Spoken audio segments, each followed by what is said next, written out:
نبی کریم صلی اللہ علیہ وسلم نے سورت فاتحہ کی بہت سے فضائل و مناقب جو بیان کیا، آپ کو پتہ ہے اس کو سورت الصلاۃ بھی کہتے ہیں۔ انشاءاللہ کبھی موقع آیا اس کے اوپر تفصیلی گفتگو ہوگی، لیکن ایک مجرب نسخہ اس حوالے سے جو ہمارے اسلاف بیان کرتے ہیں۔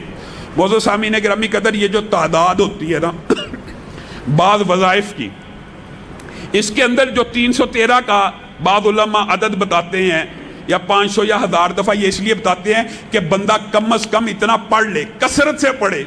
اگر تعداد نہ بتائی جائے لوگ پڑھتے نہیں ہیں، اور یہ جو تعداد ہوتی ہے نا یہ اصل میں رسول اللہ صلی اللہ علیہ وسلم سے ثابت نہیں ہوتی، یہ لوگوں کے ذاتی تجربات ہوتے ہیں۔ رسول اللہ سے بعض وظائف کی تعداد ثابت ہے، انشاءاللہ وہ بھی آپ کے سامنے رکھیں گے۔ سورت فاتحہ کے بارے میں ایک بڑا مجرب جو نسخہ ہے وہ آپ کو بتانا چاہتا ہوں۔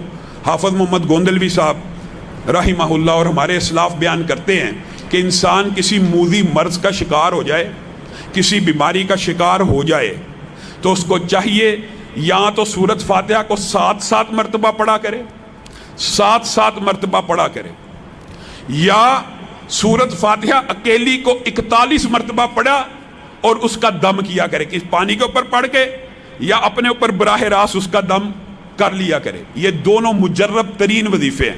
اور مولانا عبدالستار حماد جو مفتی اعظم ہیں اہل حدیث کے، وہ خود بیان کرتے ہیں میں نے اپنی بیماری کے اندر سورت فاتحہ 7 مرتبہ، یہ بھی نوٹ کر لیں، سورت بقرہ کی پہلی 5 آیات 7 مرتبہ، آیت الکرسی 7 مرتبہ، اور چاروں کل آخری 7 مرتبہ پڑھے ہیں۔ میں نے آج تک کوئی گولی اور دوائی ڈاکٹروں کی نہیں لی۔